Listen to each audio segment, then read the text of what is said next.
What if I told you, the people who win every argument aren't the smartest. They're the most psychologically dangerous. They don't win with logic. They win with control. Because arguments were never about truth. They were always about power. And once you understand that, you'll never lose another one again, even when you're wrong. See, most people walk into arguments trying to prove something. They come armed with facts, statistics, and self-righteous confidence. But here's the dark truth. The human brain doesn't care about facts. It cares about feeling right. And whoever controls that feeling controls the entire argument. Let me explain. When you're arguing with someone, they don't want truth. They want validation. They want to feel intelligent, heard, respected.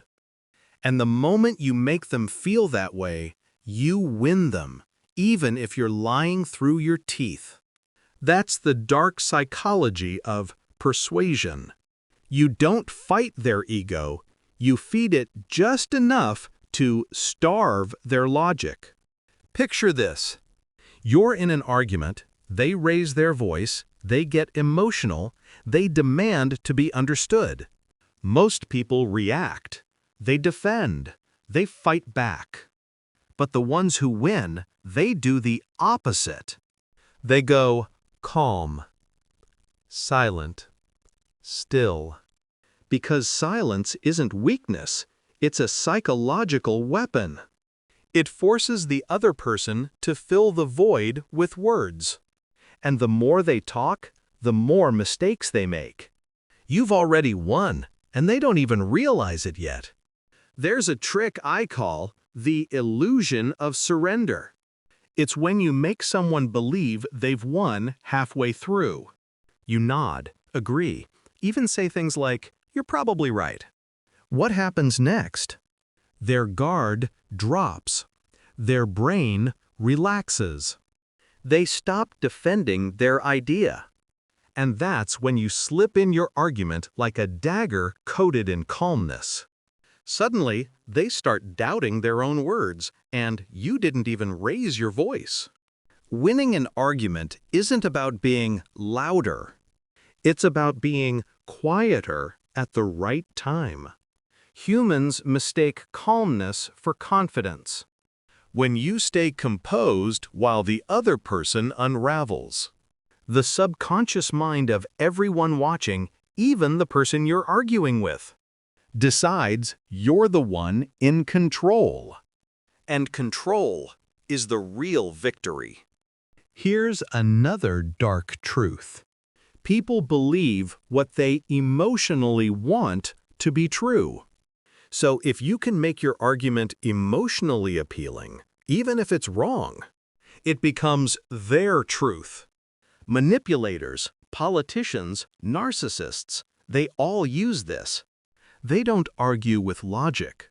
They argue with emotion disguised as reason. Because in the battlefield of the mind, logic loses to emotion every single time. Want to know the real master trick? It's this: never argue to win, argue to control the frame. The frame is the invisible box that defines what the argument is really about. Whoever defines that box wins. If someone says, "You're wrong," and you respond, "Maybe, but why do you need to be right so badly?" You've shifted the frame. Suddenly, it's not about facts anymore. It's about their insecurity. And they'll spend the rest of the argument defending their ego, not their point. You've just hijacked the conversation. It's dark, but it's true. Arguments are emotional chess, and every word you speak is a move designed to pull the other person's emotions where you want them to go. The trick is subtle dominance. You never fight force with force. You redirect it. Like psychological judo. The harder they push, the easier it becomes to let their own energy destroy their credibility. Want to see how deep it goes? Here's something most people never realize. Being wrong doesn't mean you lose, it just means you have to look more right. Perception beats reality. The one who appears sure of themselves controls the crowd's belief. That's why confidence, even when undeserved, is one of the most manipulative weapons in human interaction. You don't need to be right, you just need to sound like you are, calmly, confidently, and consistently.